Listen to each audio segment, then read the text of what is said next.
What if I told you that the story of India's independence hides a leader who was never officially recognized as a prime minister, yet led a government in exile that shook the foundations of British rule?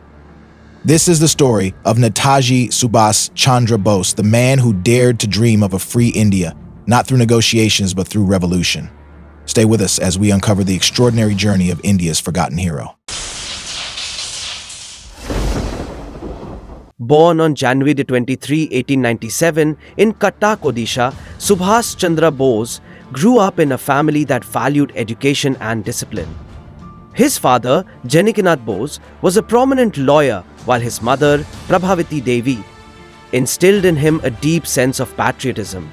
Subhas was a bright student, excelling in academics and earning a top rank in the Indian Civil Services examination in 1920. But his heart was elsewhere.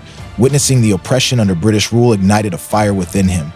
In a bold move, he resigned from the prestigious service, famously stating, "I do not see how my work in the service could be consistent with my ideals." He joined the Indian National Congress and quickly rose to prominence as a leader, advocating complete independence, a stance considered radical at the time.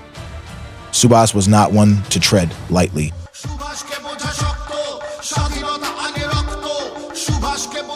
In 1938, Bose was elected as the president of the Indian National Congress, but his aggressive approach to achieving independence soon brought him into conflict with Mahatma Gandhi, who believed in nonviolence.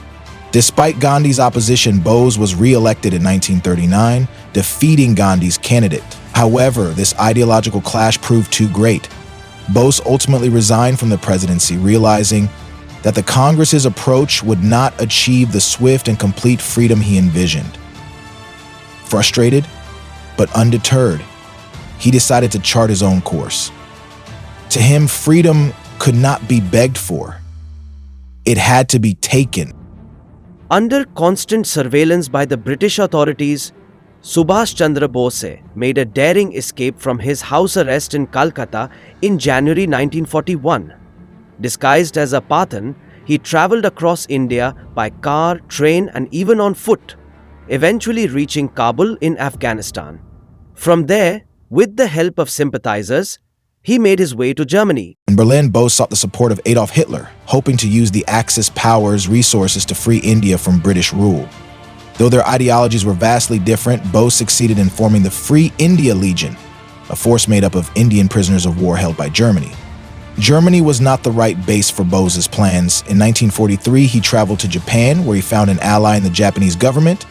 Together, they revived the Indian National Army, or INA, originally formed by General Mohan Singh. This army was composed of Indian soldiers who had been captured in Southeast Asia.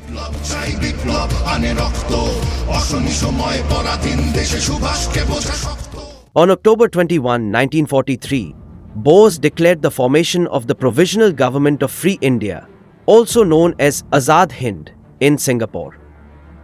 This government had its own currency, postage stamps, and even a national anthem. Subhas Chandra Bose became its head of state, Prime Minister and Minister of War.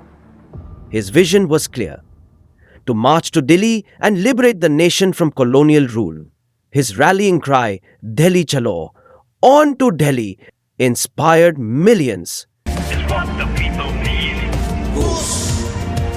Your freedom will make you bleed.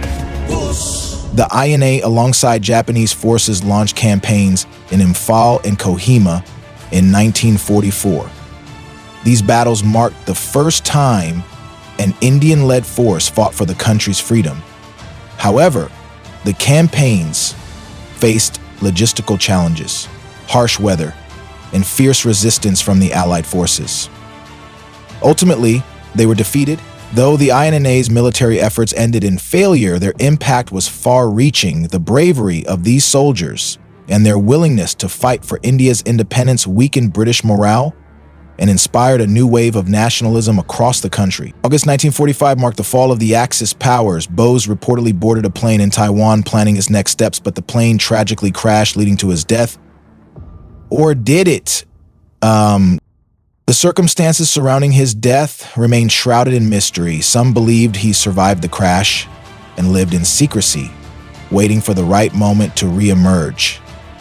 To this day, the truth about his death remains one of the greatest unsolved mysteries of Indian history. Netaji Subhas Chandra Bose's vision was not just to free India from British rule, but to instill a sense of pride, self-reliance, and unity among its people.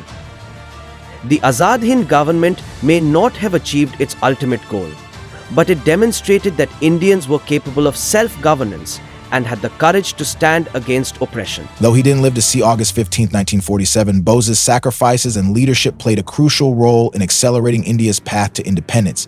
He remains an eternal symbol of courage, determination, and the undying spirit of patriotism. Netaji Subhas Chandra Bose was more than just a freedom fighter. He was the heart of a revolutionary movement that challenged the might of the British Empire. His legacy continues to inspire millions to dream big and stand tall in the face of adversity. For Allah the dead. They ate what they were fed. History written in red. What do you think about his contributions to India's independence? Let us know in the comments below.